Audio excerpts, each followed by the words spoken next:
네, 안녕하세요 여러분, 반갑습니다. 오늘은 저희가 지금까지 배웠던 코드 이론을 실제로 기타에 어떻게 적용을 하고 또 활용할 수 있는지에 대해서 간단하게 설명을 드려보려고 합니다. 제가 올려드리고 있는 쉽게 배우는 기타 이론 많이들 봐주고 계신데요. 이론을 공부하시면서 우리가 왜 이론을 배워야 하고 기타를 연습할 때 이론을 아는 것이 왜 중요한지에 대해서 어느 정도 궁금증을 가지시는 분들도 분명히 계실 겁니다. 아마도 이번 영상이 어느 정도는 그런 궁금증을 해소해 주지 않을까 생각하고요. 이번 영상을 통해서 많은 분들이 기타 이론의 중요성을 또 한 번 알게 되는 계기가 되었으면 좋겠네요. 자, 일단 저희가 지금까지 어느 정도의 기본적인 코드 이론은 거의 다 배웠습니다. 코드 이론을 안다는 것은 결국 해당 코드가 어떤 음으로 구성되어 있는지 찾을 수 있다는 뜻이고, 그렇게 되면 각 코드끼리 구성음이 어떻게 차이가 나는지 비교도 할 수 있게 되겠죠. 결국 코드 이론을 기타에 적용을 한다는 것은 이론적으로 알고 있는 코드의 구성음을 직접 기타에서 찾고 그걸 이용해서 스스로 코드를 만들어서 잡거나, 아니면 특정 코드를 기준으로 놓고 내가 알고 있는 코드 이론을 활용해서 다른 코드들로 응용할 수 있다는 말이 됩니다. 자, 이게 무슨 말인지 직접 예를 한번 들어볼게요. A 코드를 한번 잡아보겠습니다. A 코드 이런 식으로 잡죠. 그리고 A 마이너 코드를 한번 잡아볼까요? A 마이너 코드는 이렇게 잡습니다. 저희가 처음에 코드를 배울 때 A 코드는 이런 모양으로 잡는다고 그냥 배우고요. A 마이너 코드도 그냥 이런 모양으로 잡는다고 따로 배우게 됩니다. A 코드와 A 마이너 코드를 그냥 별개로 인식을 하는 거죠. 근데 우리가 코드 이론을 배우고 나면 A 코드, 그러니까 A 메이저 코드와 A 마이너 코드의 이론적인 차이점을 알 수 있게 됩니다. 우리가 이론에서 배웠듯이 A 메이저 코드에서 3도음을 찾아서 반음을 낮춰주면 A 마이너 코드가 되죠. 자, 우리가 A 코드를 이렇게 잡았잖아요. 여기에서 구성물 한번 보면 A 코드니까 근음, 베이스로 치는 이 5번 줄 개방현이 A, 라가 되고요. 그 다음에 4번 줄 E 프렛 누르고 있죠. 이 부분은 미가 됩니다. 미. 그리고 3번 줄도 E 프렛을 누르고 있죠. 이 부분은 라가 되고요. 2번 줄 마찬가지로 E 프렛 누르고 있는 2번 줄은 도 샵이라는 음이 됩니다. 자, 여기에서 A 코드의 구성음은 우리가 라, 도 샵, 미라는 걸 알고 있습니다. 3도는 도 샵이죠. 그러니까 2번 줄, 지금 E 프렛을 누르고 있는 2번 줄, 이 도샵이라는 음이 3도가 됩니다. 그러면 이 A 메이저 코드에서 이 도샵 음을 반음을 낮춰주게 되면 어떻게 될까요? 이렇게 도가 되겠죠? 그러면 바로 이게 A 마이너 코드가 되는 겁니다. 그렇죠? A 메이저 코드에서 3도인 도샵을 반음을 낮춰서 도로 만들어주면 이게 A 마이너 코드가 된다는 거죠. 그러니까 A 코드는 그냥 A 코드, A 마이너 코드는 A 마이너 코드, 이렇게 별개로 그냥 외워버리는 게 아니라 이게 A 코드라면 A 마이너 코드가 당연히 이렇게 된다는 걸 내가 찾을 수 있어야 된다는 겁니다. 자, 하나 더 해볼까요? D 코드를 잡아볼게요. D 코드 그리고 D 마이너 코드는 이렇게 잡죠. 처음에 기타 배우시는 분들도 이 D 코드, D 마이너 코드 이런 코드들 많이 헷갈려 하시는 분들도 계신데, 자, 저희가 D 코드와 D 마이너 코드를 잘 보시면 이 잡는 손가락이나 이 모양이 조금 바뀌기 때문에 모양이 전혀 다른 코드로 이렇게 인식이 될 수 있거든요. 근데 사실 자세히 보면 이 코드도 마찬가지입니다. D 코드는 레, 파샵, 라 구성음이 이렇게 되죠. 그래서 3도는 파샵입니다. 파샵. 여기에서 1번 줄 E 프렛 누르고 있는 이 음이 파샵이죠. 그러면 D 코드에서 1번 줄이 3도음이 되는 거죠. 이 3도음을 마찬가지로 반음만 내려주면 이 파샵을 반음 내려서 파로 만들어줍니다. 그러면 나머지 줄은 그대로 잡으면 D 마이너 코드가 되는 거죠. 그러니까 이 D 코드와 D 마이너 코드가 전혀 다른 그런 코드가 아니라 이 D 코드에서 결국 1번 줄 음을 반음을 이렇게 낮춰준 게 D 마이너 코드가 된다는 거죠. 자, 이런 식으로 인식을 해야 되고요. 이렇게 인식을 하면 어떤 차이가 있냐면, 예를 들어서 우리 기타 초보자분들이 D 코드와 D 마이너 코드를 배웠는데 어느 날 D 마이너 코드를 까먹었습니다. 그러면 사실 모양을 그냥 단순히 외웠기 때문에 다시 코드 그 운지표를 보거나 어떤 영상을 보면서 기억을 해내겠죠. 하지만 이론을 알고 계신 분들이라면, 내가 D 코드를 알고 있다면 D 마이너 코드는 여기에서 3도음을 찾아서 반음만 낮추면 된다는 그 사실을 알고 있기 때문에 스스로 다시 찾아서 D 마이너를 잡을 수 있습니다.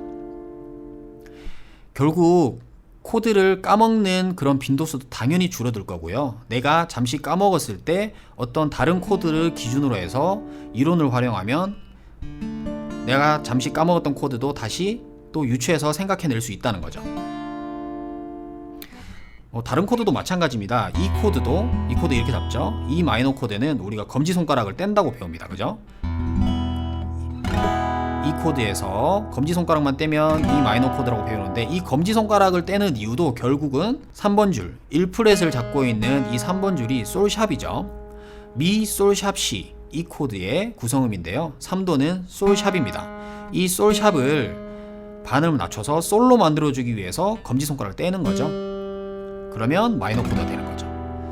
그래서 처음에 배울 때는 단순히 이 코드에서 손가락을 하나 떼면 이 마이너 코드 이런 식으로 배우지만, 이론적으로 내가 결국은 이 3도음을 반음을 낮춰주기 위해서 이 손가락을 떼는구나, 이렇게 받아들이시는 거죠. 그렇게 알고 나면 코드를 까먹는 빈도는 무조건 줄어들 수밖에 없고요. 코드를 외우는 속도도 이제 이해를 하면서 같이 외우기 때문에 훨씬 빠르게 익히실 수 있으실 겁니다. 자, 마이너 메이저 외에도 뭐 하나만 더 해보면 G코드, 저희 G코드 한번 잡을게요. G코드, 그리고 G7 이렇게 잡죠. G7. G코드와 G7의 차이는 1번 줄 3프렛이냐 1프렛이냐 이렇게 차이가 나잖아요. 자, G코드는 1번 줄 똑같이 6번 줄과 똑같으니까 여기도 솔이죠. 솔은 1도잖아요. 여기에서 오는 만큼 낮췄습니다. 3프렛이 1프렛으로 가니까요.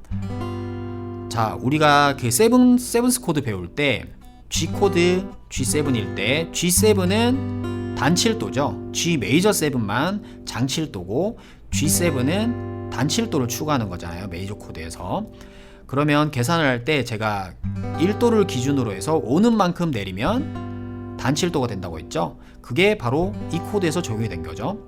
자, 솔 1도와 동일한 음인 이 1번 줄의 높은 솔을 오는 만큼 낮춰서 단 7도로 바꿔주는 겁니다. 그래서 이 코드는 G7이 되는 거죠. 그렇죠? 오는 만큼 낮추지 말고 만약에 반음만 낮춘다면 어떻게 되겠나요? 장 7도를 추가한 게 되니까 G 메이저 7이 되겠죠.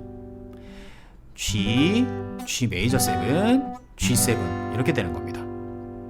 자, 마지막으로 간단한 거 하나만 더 해볼게요. 아까 D 코드를 저희가 얘기를 했었죠. D 코드에서 1번 줄 2프렛 누르고 있는 이 1번 줄 파샵이죠. 3도음을 찾았었습니다. 자, 3도를 활용해서 또 만들 수 있는 코드가 서스포 코드가 있죠. 서스포는 메이저 코드에서 3도를 4도로 바꿔준다고 했습니다.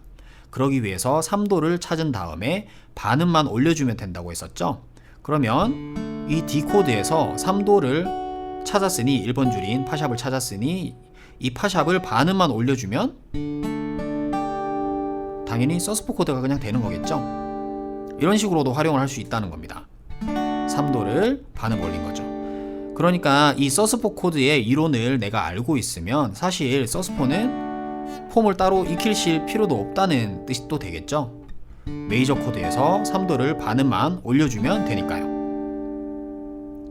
자, 이렇게 간단한 코드를 익혀나가는 과정에서도 이론을 아는 사람과 모르는 사람은 기본적인 접근 방법부터 차이가 날 수밖에 없습니다.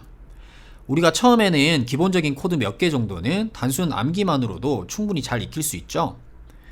하지만 코드의 종류와 개수가 점점 늘어난다면 어느 순간부터는 이론을 기반으로 한 응용력이 반드시 필요하게 될 겁니다.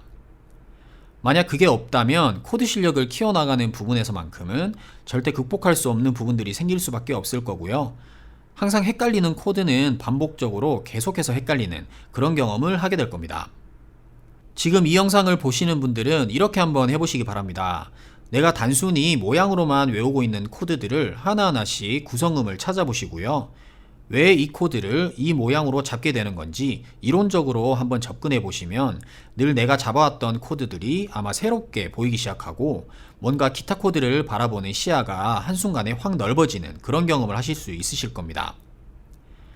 오늘은 제가 아주 간단한 부분들만 예를 들어서 설명을 했는데요. 다른 어떤 코드를 배우더라도 결국 방식은 똑같습니다. 오늘 영상에서 제가 설명해드린 내용만 정확히 이해하고 받아들이신다면 앞으로 배우실 모든 코드들이 생각보다 쉽게 다가오실 거고요. 코드에 관해서만큼은 크게 어려움 없이 실력을 키워나가실 수 있으실 겁니다. 자, 오늘 영상은 여기까지 하는 걸로 하고요. 개인적으로 정말 중요한 부분이라고 생각하는데 특히 기타 초보자분들은 반드시 이론과 병행하시면서 효율적으로 배워나가시기 바라고요. 도움이 되실 수 있는 부분들은 제가 계속해서 영상으로 찍어서 올려드리도록 하겠습니다. 오늘도 영상 시청해주셔서 너무 감사드리고요. 도움이 되셨다면 좋아요 많이 눌러주시고 저는 또 다음 영상으로 찾아뵙도록 할게요. 감사합니다.